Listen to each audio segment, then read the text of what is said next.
வணக்கம் நண்பர்களே. இன்றைக்கி பார்த்தீங்கன்னா, நம்ம விஜய் அண்ணா நடித்த ஜனநாயகன் மூவி வந்து நேற்று நைட்லேருந்து லீக் பண்ணிட்டாங்க.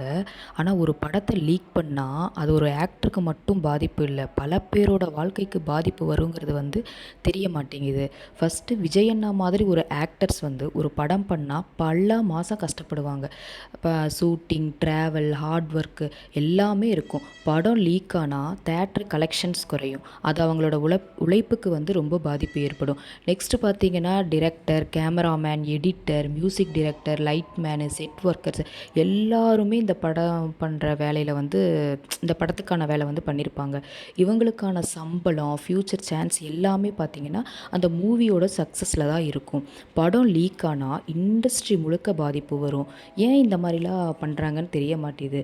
இது இப்படி பண்ணுறது வந்து இப்போ நம்ம கஷ்டப்பட்டு ரொம்ப கஷ்டப்பட்டு காசெல்லாம் சேமித்து ஒரு வீடு கட்டுறோம். அதை திடீர்னு வந்து ஒரு ஜேசிபியில் வந்து இடிச்சு தள்ளிட்டாங்கன்னா எப்படி இருக்கும்? அந்த மாதிரி தான் நம்மளோட உழைப்பு, நம்மளோட காசு, நம்ம பட்ட கஷ்டம் அது எல்லாமே வீணாக போயிடும். இது ஏன் யாருக்கும் தெரிய மாட்டேங்குதுன்னு தெரியல.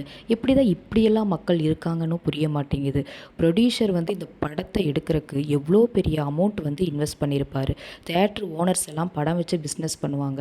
மக்கள் வந்து தேட்டருக்கு வராமல் ஆன்லைனில் லீக் ஆனதை பார்த்தா அது ப்ரொடியூசருக்கும் ப்ராப்ளம், தேட்டருக்கும் லாஸு. அதை நம்பி அந்த தேட்ரு, அந்த ப்ரொடியூசர், அவங்க தேட்டரை நம்பி இருக்கிற அந்த ஃபேமிலிஸு எவ்வளோ பேருக்கு இது லாஸு. சினிமா இண்டஸ்ட்ரியில் இருக்கிற எல்லாருக்குமே, அதாவது சின்ன சின்ன ஒர்க்கர்ஸு, அந்த படத்தில் நடித்தவங்க, அந்த படத்துக்காக ஹெல்ப் பண்ணவங்க, எவ்வளோ பேருக்கு இது ப்ராப்ளம் வரும்னு கொஞ்சம் கூட யோசித்து பார்க்க மாட்டேறாங்க.